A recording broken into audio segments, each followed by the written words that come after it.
Welcome to BJ TV. ముందుగా headlines చూద్దాం. IT కంపెనీలో హైటెక్ సిటీని చూసినప్పుడు నారా చంద్రబాబు నాయుడు గుర్తుకు వస్తారన్న రేవంత్ రెడ్డి. ₹2కే బియ్యం అంటే ఎన్టీఆర్, రైతు బాంధవుడు అంటే వైఎస్ఆర్ గుర్తుకు వస్తారన్న సీఎం. అలాగే యంగ్ ఇండియా తన బ్రాండ్ అన్న రేవంత్ రెడ్డి. పోలీసులకు యంగ్ ఇండియా స్కూల్ ముఖ్యమైందన్న రేవంత్ రెడ్డి. ఉమ్మడి కర్నూలు జిల్లా నేతలతో వైఎస్ జగన్ సమావేశం. తాడేపల్లిలోని వైసీపీ కేంద్ర కార్యాలయంలో సమావేశం. నేతలకు దిశానిర్దేశం చేయనున్న వైఎస్ జగన్. ఇప్పటికే తాడేపల్లికి చేరుకున్న ఉమ్మడి కర్నూలు జిల్లా నేతలు.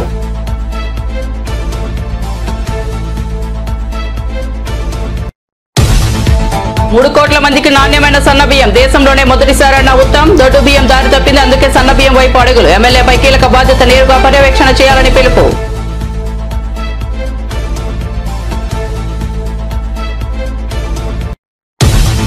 పులివెందుల ఎమ్మెల్యేని జగన్ ను కించపరుస్తున్నారని అంబటి రాంబాబు. జగన్ ను సైకో, రౌడీ అంటున్నారని మండిపాటు. రాష్ట్రంలో హత్యలు, హత్యాయత్నాలు జరుగుతున్నాయని ఆవేదన. జగన్ కు సరైన సెక్యూరిటీ ఇవ్వడం లేదని ఆగ్రహం.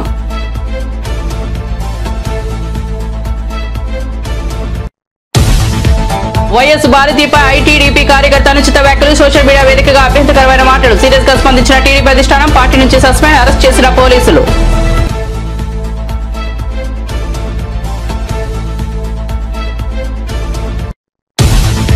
హరీష్ రావును కాంగ్రెస్ లోకి ఆహ్వానించే స్థాయి నాకు లేదన్న చామల కిరణ్ కుమార్ రెడ్డి.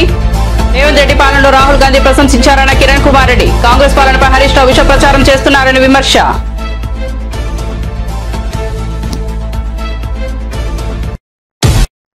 ఇక వార్త వివరాల్లోకి వెళ్తే, ఐటీ కంపెనీలు హైటెక్ సిటీని చూసినప్పుడు నారా చంద్రబాబు నాయుడు గుర్తుకు వస్తారని తెలంగాణ ముఖ్యమంత్రి రేవంత్ రెడ్డి అన్నారు.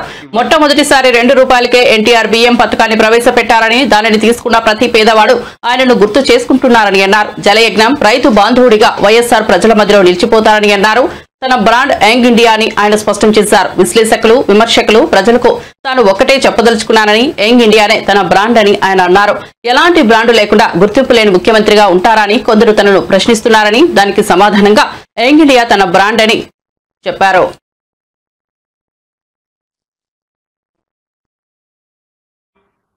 ఇట్లాంటి అకాడమీని ఏదైతే సమస్యలను ముఖ్యమంత్రి, పోలీస్ శాఖ సిబ్బంది, తల్లిదండ్రుల యొక్క ఆలోచన, వాళ్ళ ఆవేదన ఇది. పోలీస్ కుటుంబాలతో, పోలీస్ శాఖతో నాకు అత్యంత అనుబంధము.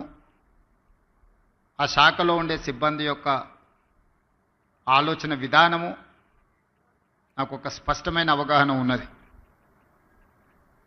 ఎన్నికల సందర్భంలోనే ఎలక్షన్ మేనిఫెస్టోలో నేను ఈ విషయాన్ని పొందుపరచడం జరిగింది. అప్పుడు పోలీస్ శాఖ సిబ్బంది కానీ, రాజకీయ నాయకులు కానీ దీని మీద ఎవరు ప్రత్యేకంగా దృష్టి పెట్టలేదు.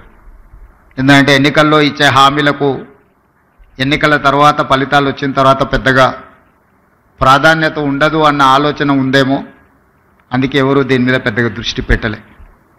కానీ దేశ స్వతంత్రం వచ్చిన తర్వాత మొట్టమొదటి ప్రధానమంత్రి పండిత్ జవహర్లాల్ నెహ్రూ గారు ఈ దేశం యొక్క సమస్యను, భవిష్యత్ తరాల యొక్క అవసరాలను గుర్తించి ఆనాడు పండిత్ జవహర్లాల్ నెహ్రూ గారు బిజిలీ, పానీ, సడక్,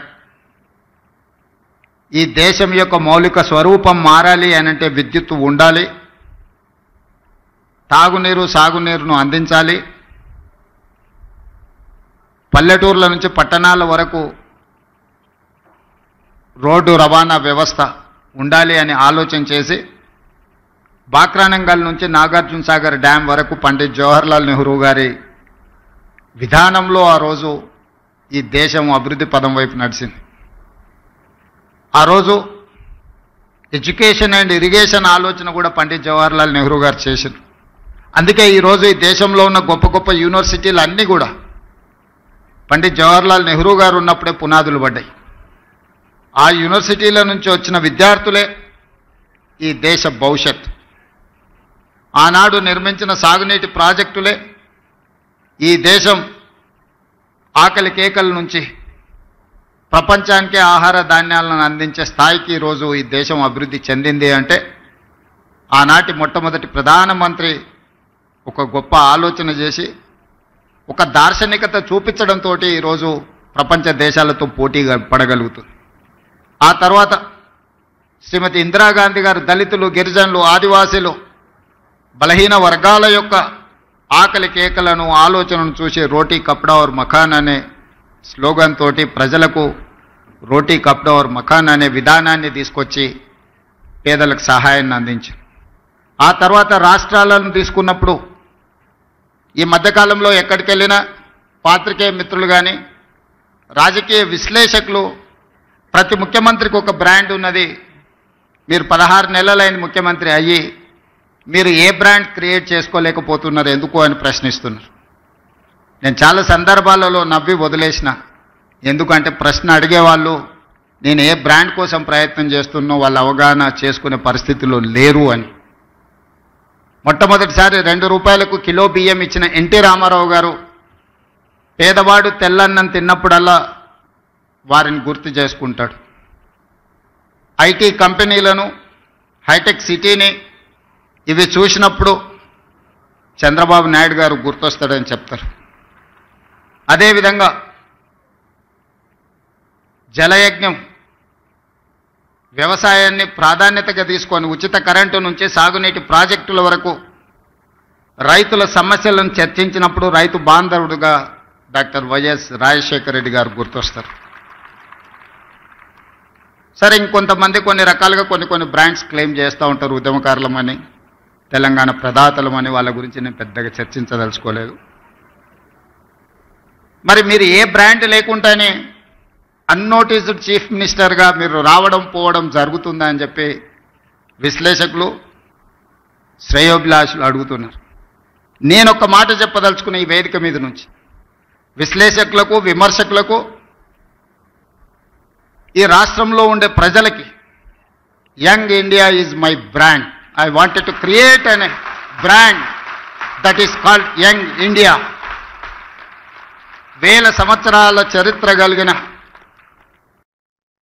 వైసీపీ అధినేత మాజీ ముఖ్యమంత్రి వైఎస్ జగన్మోహన్ రెడ్డి ఉమ్మడి కర్నూలు జిల్లాకు చెందిన పార్టీ నేతలు, ప్రజాప్రతినిధులతో సమావేశం కానున్నారు.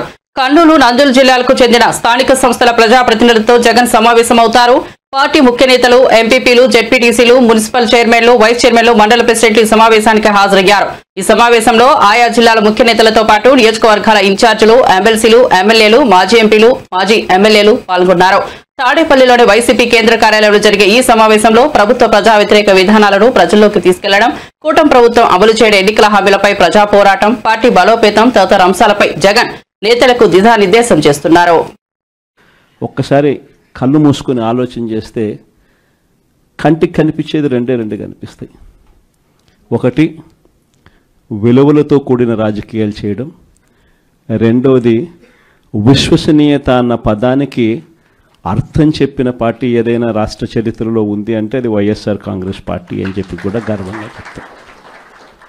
నిజంగా ఈ 2 పదాలే వైఎస్ఆర్ కాంగ్రెస్ పార్టీ నడిపించి,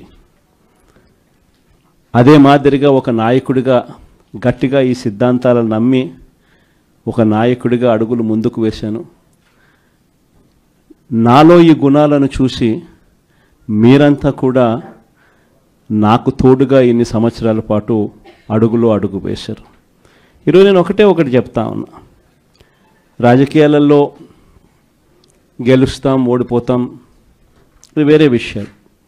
కానీ ఈ రోజుకి కూడా ఖచ్చితంగా ఒకటైతే చెప్తాను, వైఎస్ఆర్ కాంగ్రెస్ పార్టీకి సంబంధించిన ఏ నాయకుడైనా కూడా, ఏ జెడ్పీటీసీ అయినా, ఏ ఎంపీటీసీ అయినా, ఏ సర్పంచ్ అయినా, ఏ వార్డు మెంబర్ అయినా, ఏ కార్యకర్త అయినా కూడా, జిల్లా స్థాయి నుంచి గ్రామ స్థాయి వరకు ఏ నాయకుడైనా, ఏ కార్యకర్త అయినా కూడా గర్వంగా కాలర్ ఎగరేసుకొని ఏ ఇంటికైనా వెళ్ళి ఆ ఇంట్లో చిక్కటి చిరునవ్వుల మధ్య వాళ్ళ ఆశీస్సులు తీసుకునే కెపాసిటీ, వాళ్ళ ఆశీస్సులు తీసుకునే పరిస్థితి ఏ నాయకుడికైనా ఉంది అని అంటే అది ఒక్క వైఎస్ఆర్ కాంగ్రెస్ పార్టీ నాయకులకు మాత్రమే ఉందని గర్వంగా చెప్పగలం.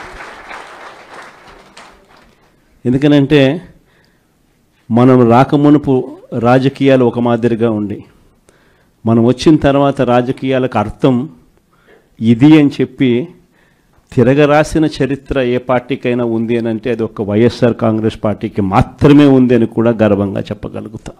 మనమంతా ప్రజల తరపున వాళ్లకు తోడుగా నిలబడాల్సిన సమయం వచ్చింది. గ్రామ స్థాయి నుంచి మనం బలోపేతం, మళ్ళీ ఆర్గనైజ్డ్గా బలోపేతం జరగాలి.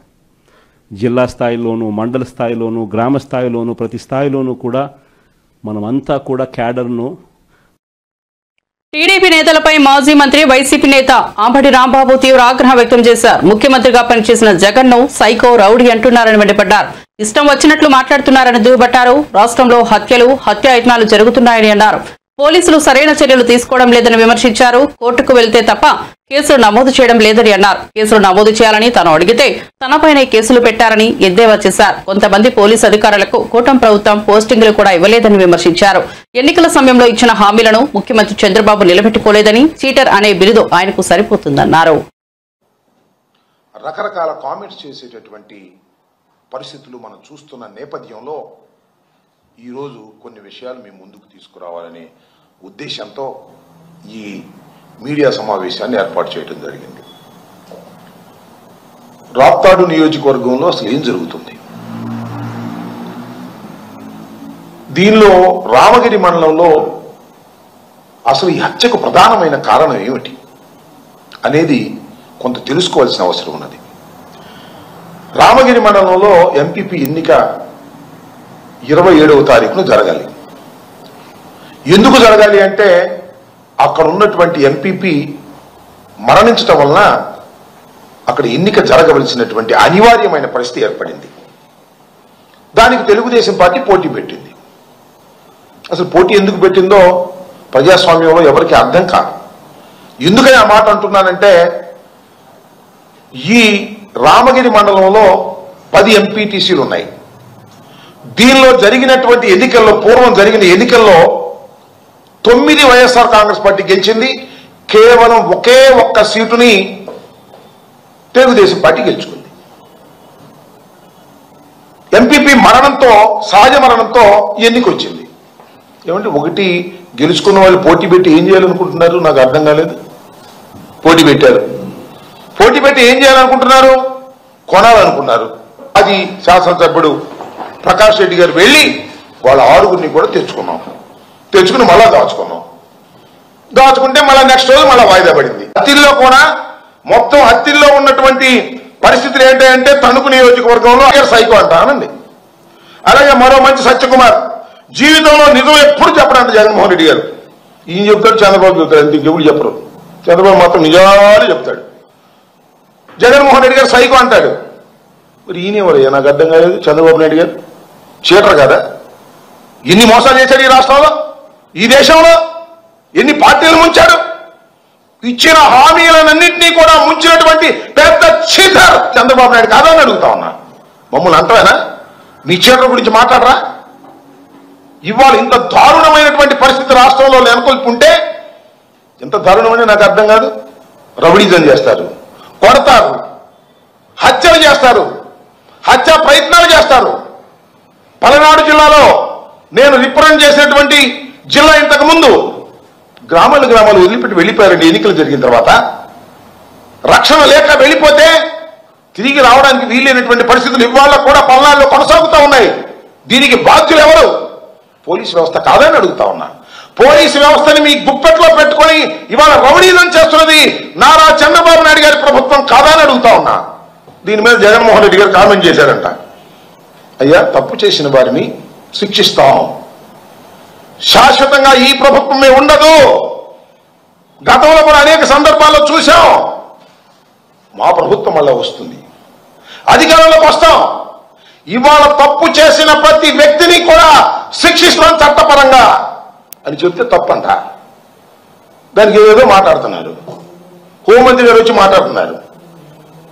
హోంమంత్రి గారు ఇష్టం వచ్చినట్టు మాట్లాడుతున్నారు. సరే, హోంమంత్రి గారు మాట్లాడటంలో నెంబర్ 1 లేదు, దానిలో అనుమానం లేదు. మైక్ ముందు నెంబర్ 1గా మాట్లాడతారు. చివరికి ఎస్ఐని కూడా ట్రాన్స్ఫర్ చేసే పవర్ లేదు దానికి. హోంమంత్రి గారికి చెప్తున్నా, సరే హోంమంత్రి గారు చెప్పడం అనవసరం, అంతా చూస్తున్న లోకేష్ గారికి చెప్తున్నా, మీ ఇష్టం వచ్చినట్టుగా పోలీసు రాజ్యం చేయాలని ప్రయత్నం చేస్తే రోజులు ఎప్పుడు ఒకలాగా ఉండవు. బీఆర్ఎస్ సీనియర్ ఎమ్మెల్యే హరీష్ రావును కాంగ్రెస్ పార్టీలోకి ఆహ్వానించే స్థాయి తనకు లేదని భువనగిరి లోక్సభ సభ్యుడు చామల కిరణ్ కుమార్ రెడ్డి అన్నారు. అయితే బీఆర్ఎస్ లో మాత్రం ఆయనది వన్ సైడ్ లవ్ అని ఎద్దేవా చేశారు. కేసీఆర్ మీద హరీష్ రావుకు ప్రేమ ఉందని, కానీ ఆయన మామకు మాత్రం ఈయనపై ప్రేమ లేదని వ్యాఖ్యానించారు.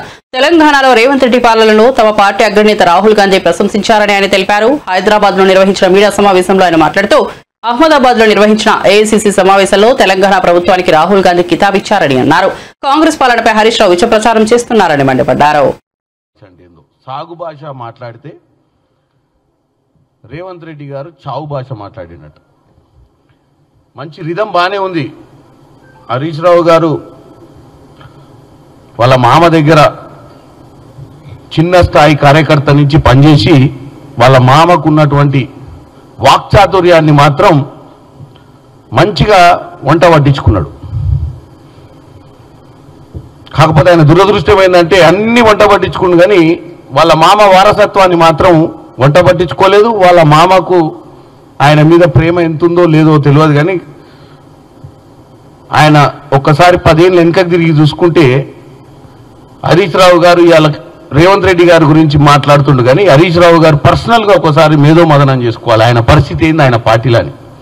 ఇవాళ ఏదో పేపర్లో చదువుతున్న పొద్దున్నే, ఇప్పుడేదో వజ్రోత్సవ 25 సంవత్సరాల కార్యక్రమంలో ఆయన బొమ్మ కూడా పెట్టాలి వాళ్ళ పార్టీలో.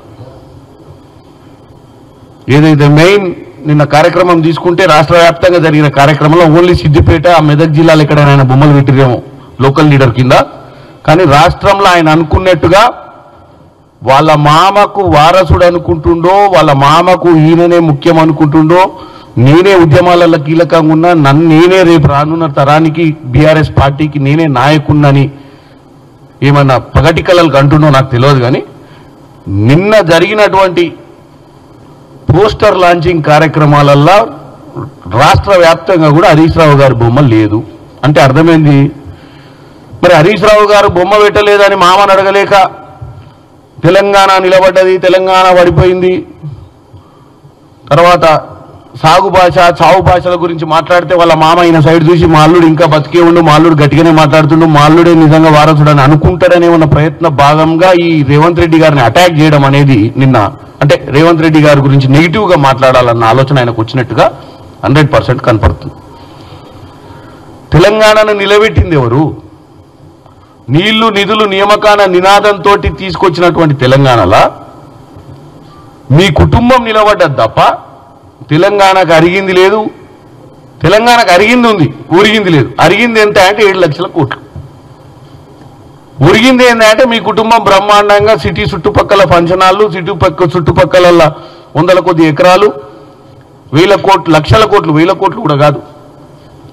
ఈ పెడితే ఇక్కడ పెట్టుబడులు పెట్టకుండా ఇక్కడ మిగిలి దేశవ్యాప్తంగా తీవ్ర చర్చకు దారితీసిన కంచగచ్చబౌలి భూముల వ్యవహారంపై సుప్రీంకోర్టు ఏర్పాటు చేసిన పర్యావరణ కేంద్ర అటవీ శాఖల సాధికార కమిటీ నేడు హైదరాబాద్ సెంట్రల్ యూనివర్సిటీలో భూములను పరిశీలించారు. కాగా ఈ కమిటీని రాష్ట్ర ప్రతిపక్ష నేతలు కలిసి వివరాలు అందించారు. అనంతరం బీఆర్ఎస్ ఎమ్మెల్యే మాజీ మంత్రి హరీష్ రావు మీడియా సమావేశంలో మాట్లాడారు. రాష్ట్రంలో వాల్టా చట్టం ప్రకారం దరఖాస్తులు చేసి దాని అనుమతి వచ్చాకే చెట్లు ఇల్లు కట్టుకోవాలి, కానీ ప్రభుత్వం మాత్రం ఎలాంటి అనుమతులు తీసుకోకుండానే వేలాది చెట్లను కొట్టివేయించిందని చెప్పారు. 450 రూపాయలు డిపాజిట్ చేయమని చెప్తుంది. అదేవిధంగా ఒక చెట్టు కొడితే 2 చెట్లు పెంచాలనే నిబంధన ఉంటుంది.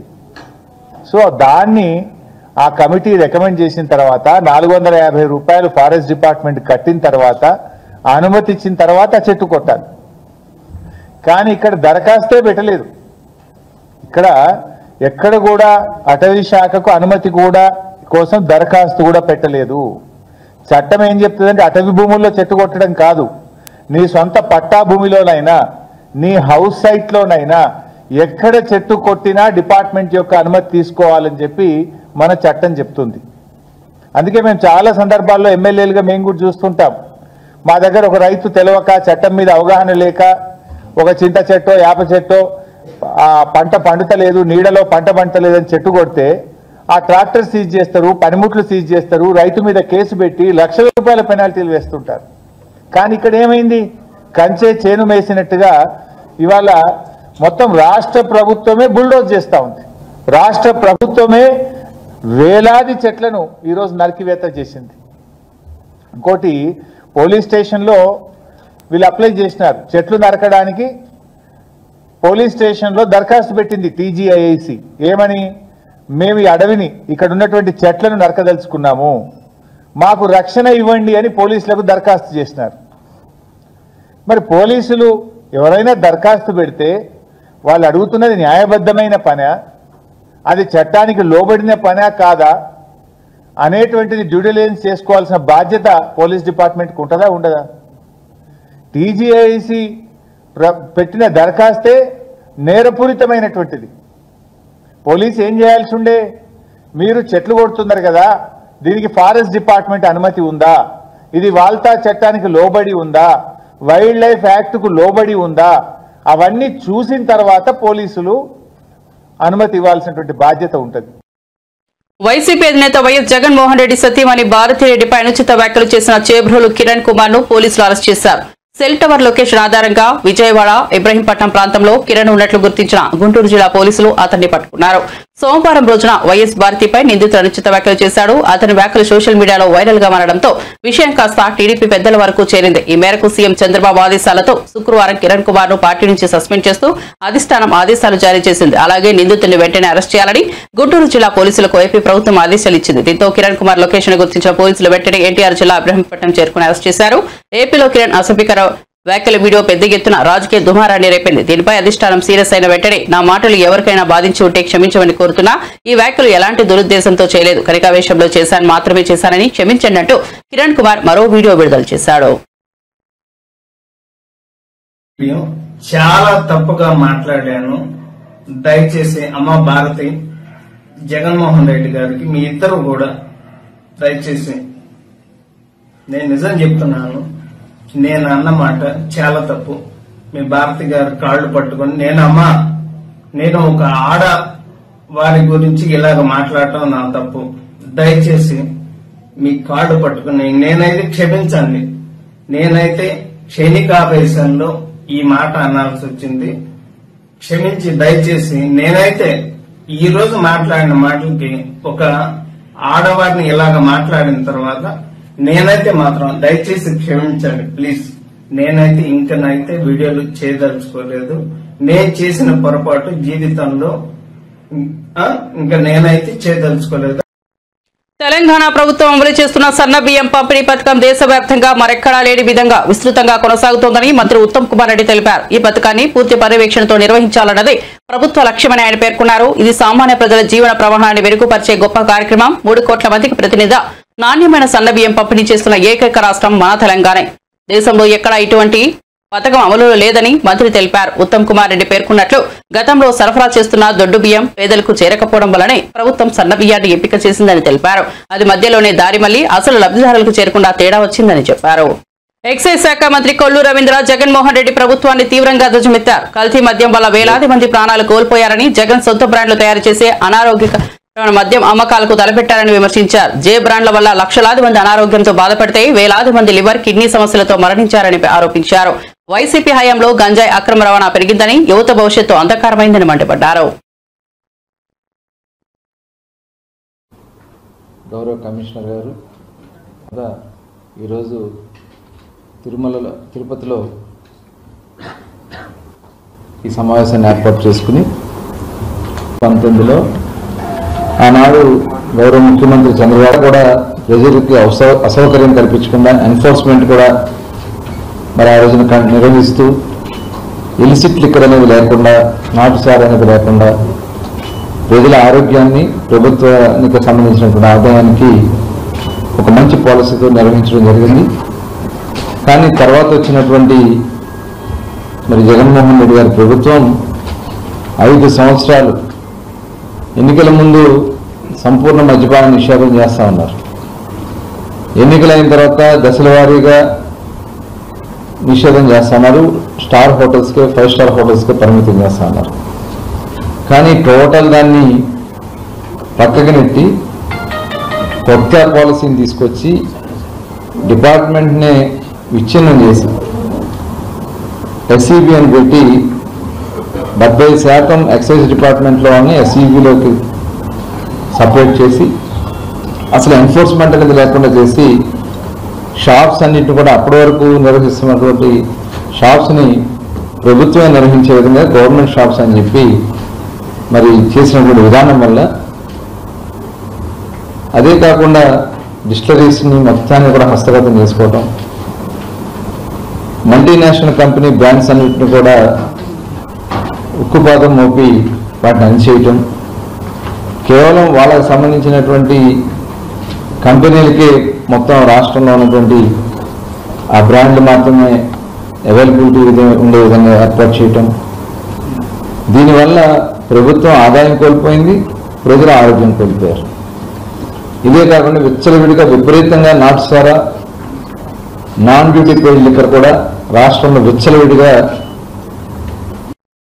టీడీపీ భవిష్యత్ కోసం లోకేష్ నాయకత్వం అవసరమని పిఠాపురం వర్మ వ్యాఖ్యానించారు. యువగలం పాదయాత్ర వల్లే కూటమి ప్రభుత్వం అధికారంలోకి వచ్చిందని స్పష్టంగా చెప్పారు.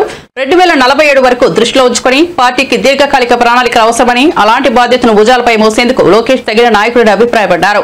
టీడీపీ రథసారథిగా లోకేష్ నియమించేలా చంద్రబాబు తక్షణ నిర్ణయం తీసుకోవాలని కోరారు. యువతతో సమన్వయం, టెక్నాలజీతో ముందడుగు వేసే శక్తి లోకేష్ దే అన్నారు. పార్టీ బలోపేతానికి బలమైన నాయకత్వానికి లోకేష్ పూర్తి స్థాయిలో సమర్థించాలన్న వర్మ ఇది తరం మార్పు కోసం సరైన దిశగా అభివర్ణించారు. మరి ముందటి నడిపించి ఈ పార్టీ పునాదులు బలీయంగా ఉన్నాయి. ఈ పునాదులు పగలబట్టి దమ్ము ఎవరికి లేదని మన కార్యకర్తల యువగల పాదయాత్రలో నిరూపించడం జరిగింది.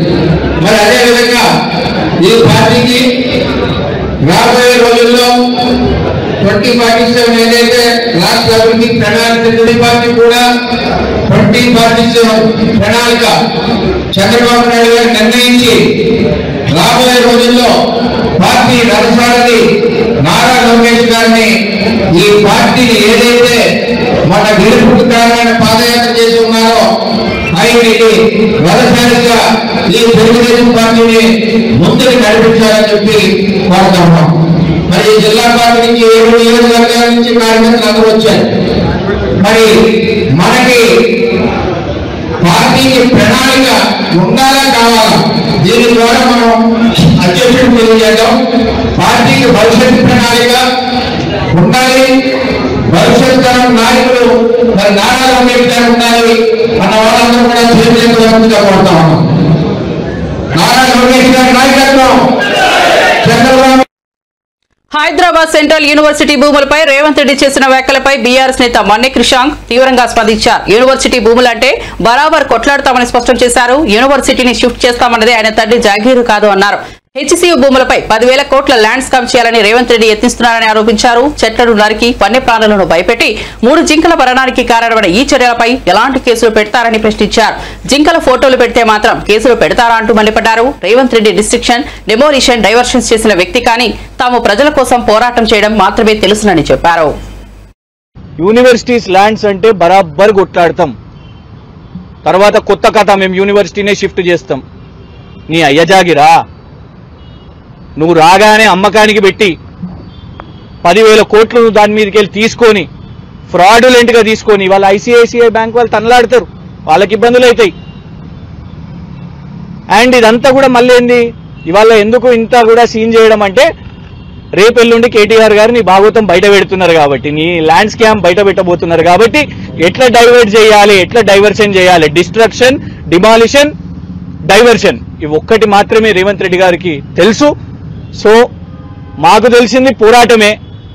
నువ్వు చేయలేని తెలంగాణ ఉద్యమం మేము చూడని జైలా, మేము చూడని కేసులా, మేము చూడని విచారణ. మరిన్ని అప్డేట్స్ కోసం చూస్తూనే ఉండండి BJ TV.